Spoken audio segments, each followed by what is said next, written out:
Kumusta kabayan, sa video na ito? Pag-uusapan natin ang isang mahalagang konsepto sa kulturang Pilipino, ang utang na loob. Alam nating lahat ang konsepto ng utang na loob. Ito ay isang malalim na ugali na nakatanim sa ating mga puso at isipan. Ito yung pakiramdam na parang may utang tayo sa taong tumulong sa atin, lalo na sa panahon ng kagipitan. Sa bawat tulong na natatanggap natin, nararamdaman natin ang pangangailangang suklian ito ng kabutihan. Malaking bahagi ito ng kulturang Pilipino. Sa bawat sulok ng ating bansa, makikita natin ang mga halimbawa ng utang na loob sa araw-araw na buhay. Tunay ngang maganda ang asal na ito. Ang pagpapakita ng pasasalamat ay isang mahalagang aspeto ng ating pagkatao. Sa pamamagitan ng utang na loob, na ipapakita natin ang ating pagpapahalaga sa mga taong tumulong sa atin. Nagpapakita ito ng pasasalamat, respeto at pagpapahalaga sa kapwa. Ang mga simpleng kilos ng kabutihan ay nagiging malalim na koneksyon sa pagitan ng mga tao.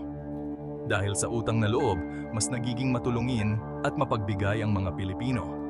Sa panahon ng sakuna, makikita natin ang bayanihan at pagtutulungan ng bawat isa. Ngunit, tulad ng ibang aspeto ng buhay, mayroong dalawang mukha ang utang na loob. May positibo at negatibo. Ang positibong aspeto ay ang pagkakaroon ng malalim na koneksyon at pagtutulungan.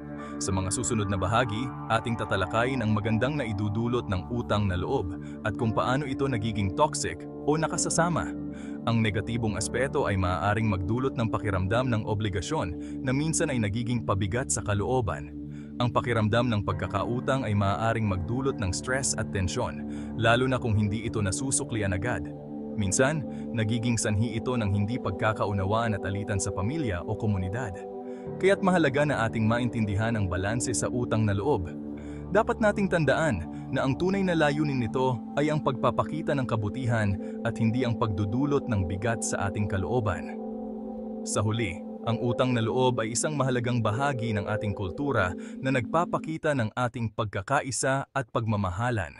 Sa tamang pag-unawa at paggamit nito, ito ay nagiging daan tungo sa mas matibay na relasyon at mas masayang komunidad.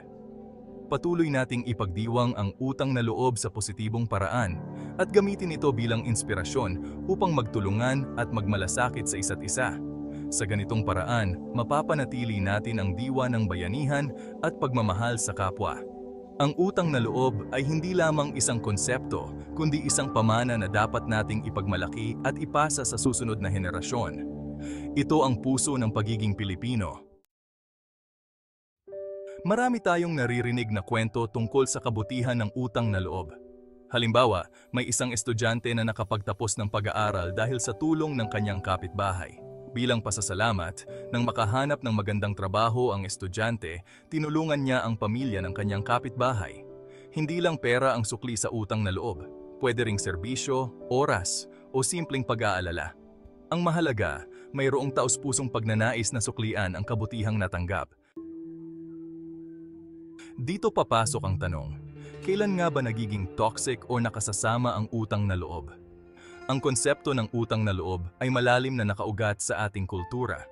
Ito ay isang paraan ng pagpapakita ng pasasalamat at pagkilala sa tulong na natanggap mula sa iba. Ngunit, tulad ng maraming bagay, may mga pagkakataon na ang magandang intensyon ay nagiging sanhi ng problema. May mga pagkakataon na ang utang na loob ay nagiging dahilan para maabuso ang kabutihan ng isang tao. Sa halip na maging isang positibong aspeto ng relasyon, ito ay nagiging isang pabigat at sanhi ng stress. Ang mga taong nakatanggap ng tulong ay maaaring makaramdam ng obligasyon na suklian ito kahit na hindi nila kaya o hindi na ito makatwiran. Halimbawa nito ay may mga taong sisingiling ka sa tulong na ibinigay nila kahit pa hindi mo naman hiningi. Ang ganitong uri ng pag-uugali ay nagdudulot ng tensyon at hindi pagkakaunawaan. Ang mga taong ito ay maaaring magpakita ng galit o sama ng loob kapag hindi mo na ibalik ang kanilang inaasahan. Mayroon ding mga taong gagamitin ang utang na loob para kontrolin ka at mapasunod sa gusto nila. Ang ganitong sitwasyon ay nagiging manipulatibo at nagdudulot ng kawalan ng kalayaan sa taong tumanggap ng tulong. Ang pakiramdam ng pagkakautang ay nagiging isang paraan upang mapilitang gawin ang mga bagay na labag sa kalooban. Dito natin dapat matutunan ang pagkilala sa hangganan ng utang na loob. Mahalaga na magkaroon tayo ng malinaw na hangganan at malaman kung kailan dapat humindi. Ang pagtuturo ng tamang pag-unawa sa utang na loob ay makakatulong upang maiwasan ang mga negatibong epekto nito. Sa ganitong paraan, ang utang na loob ay mananatiling isang positibong aspeto ng ating kultura na nagpapalakas ng pagkakaisa at pagtutulungan sa halip na maging sanhi ng alitan at pagkakawatak-watak. Isa sa mga palatandaan ng toxic na utang na loob ay ang manipulasyon. Halimbawa, may kamag-anak kang humingi ng tulong pinansyal. Nang hindi mo maibigay ang gusto niya, ipapaalala niya sa iyo ang mga panahon na tinulungan ka niya. Parang sinasabi niya na obligado kang tumulong dahil may utang na loob ka sa kanya. Ito ay isang uri ng emotional blackmail at hindi dapat pinapayagan. Section 5. Walang katapusang obligasyon. Nakakapagod din magbayad. Sa ating kultura, ang konsepto ng utang na loob ay malalim at malawak. Ito ay isang mahalagang bahagi ng ating pagkatao at pakikipagkapwa-tao. Ang utang na loob ay hindi dapat maging dahilan para mabuhay tayo sa walang katapusang obligasyon. Bagamat mahalaga ang pagbibigay pugay at pagtanaw ng utang na loob, hindi ito nangangahulugang kailangan nating isakripisyo ang ating sariling kapakanan. Isipin mo na lang, parang utang din yan sa bangko. May mga pagkakataon na kailangan nating magbayad, ngunit may hangganan ito. Hindi ito dapat maging pabigat sa ating buhay. May hangganan ang dapat mong bayaran. Sa bawat utang, may takdang panahon ng pagbabayad. Hindi mo kailangang magpakalunod sa utang na loob na tila walang katapusan. Hindi mo kailangang ibigay ang lahat ng meron ka para lang makabayad sa utang na loob. Mahalaga ang balanse sa buhay. Dapat nating tandaan na ang ating sariling kaligayahan at kapakanan ay mahalaga rin. Tandaan, may karapatan kang tumanggi, lalo na kung ang hinihingi ay hindi mo naman kaya. Ang pagtanggi ay hindi nangangahulugang wala kang utang na loob, kundi ito ay isang paraan ng pagprotekta sa iyong sarili. Sa huli, ang tunay na utang na loob ay hindi nasusukat sa dami ng iyong naibigay, kundi sa sinseridad ng iyong puso. Section 6. Ang bigat ng pamilya. Suporta hanggang saan? Sa kulturang Pilipino, malaki ang respeto natin sa pamilya. Ngunit paano kung ang utang na loob sa pamilya ay nagiging dahilan para makalimutan mo na ang sarili mong pangangailangan? Halimbawa nito ay may mga magulang na umaasa na lang sa kanilang mga anak kahit pa kaya pa naman nilang magtrabaho. May mga pagkakataon na kailangan din nating magtakda ng hangganan kahit pa sa pamilya. Section 7. Kakayanin kaya? Ang pressure ng expectation. Dahil sa utang na loob, minsan merong expectation na dapat tayong magbigay kahit pa hindi naman natin kaya. Halimbawa, nito ay may mga kamag-anak na hihingi ng tulong pinansyal kahit pa alam naman nilang kapos din tayo. Ang pressure na ito ay maaaring magdulot ng stress at anxiety. Tandaan, hindi sukatan ng pagmamahal o pasasalamat ang laki ng naibibigay natin. Hindi na balanced. Kapag isang panig na lang ang nagbibigay, ang tunay na utang na loob ay hindi one-sided.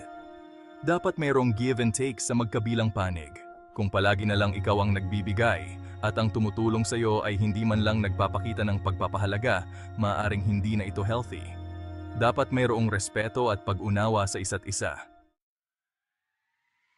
Section 9. Pagkilala sa sariling karapatan. May magagawa ka. Mahalagang tandaan na may karapatan tayong tumanggi, lalo na kung ang hinihingi ay hindi makatarungan o hindi natin kaya. Huwag matakot na magsabi ng hindi kung kinakailangan. Hindi ibig sabihin nito na wala kang utang na loob. Ipaliwanag mo lang ang sitwasyon mo at unawain mo rin kung hindi ka nila maintindihan.